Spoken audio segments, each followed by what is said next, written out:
मागील अनेक दिवसांपासून शिवसेना पक्षाचा जोर वाढतच दिसत आहे। त्यामध्येच मागील निवडणुकीमध्ये शिवसेना शिंदे गटानं एक मोठा खारीचा वाटा सरकार स्थापनेमध्ये केलेला आहे। ज्यावेळेस श्री एकनाथ शिंदे यांनी स्वतंत्र शिवसेना पक्षाची स्थापना केली त्यावेळी सोलापूरचे अल्पसंख्याक अध्यक्ष व अल्पसंख्याक सेल हा पूर्णपणे खाली झाला होता। त्यातच धडाडीचे नेते गफूरदादा शेख यांनी शिवसेनामध्ये प्रवेश करून ती दरार पूर्ण भरून काढली। नुकत्याच झालेल्या मीटिंगमध्ये गफूरदादा शेख यांची शिवसेना अल्पसंख्याक महानगर प्रमुख सोलापूर शहरपदी निवड करण्यात आली आहे। यावेळी महाराष्ट्राचे संवेदनशील उपमुख्यमंत्री एकनाथ शिंदे साहेब, लोकप्रिय खासदार डॉक्टर श्रीकांत शिंदे साहेब यांच्या मार्गदर्शनाखाली अल्पसंख्याक महाराष्ट्राचे प्रदेशाध्यक्ष सईद खान यांच्या हस्ते हे नियुक्तीपत्र देण्यात आले।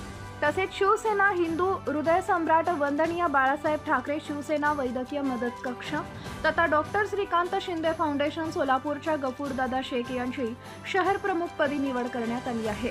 यावेळी शिवसेना पक्षप्रमुख उपमुख्यमंत्री माननीय एकनाथ शिंदे साहेब व वैद्यकीय सहाय्यता कक्ष तथा विशेष कार्यकारी अधिकारी मंगेशजी चिवटे साहेब या दोघांच्या हस्ते नियुक्तीपत्र देण्यात आले। तरी हे नियुक्तीपत्र देताना मंगेशजी चिवटे साहेबांनी जो विश्वास गफूरदादा शेख यांच्यावर दाखवलेला आहे तो विश्वास खरा ठरवावा असंही प्रतिपादन मुख्य उपमुख्यमंत्री एकनाथरावजी शिंदे साहेब यांनी गफूरदादा यांना ही जबाबदारी दिली। गफूरदादा शेख यांची निवड झाल्यामुळे शहरातील संपूर्ण समाजाकडून त्यांचं अभिनंदन करण्यात येत आहे।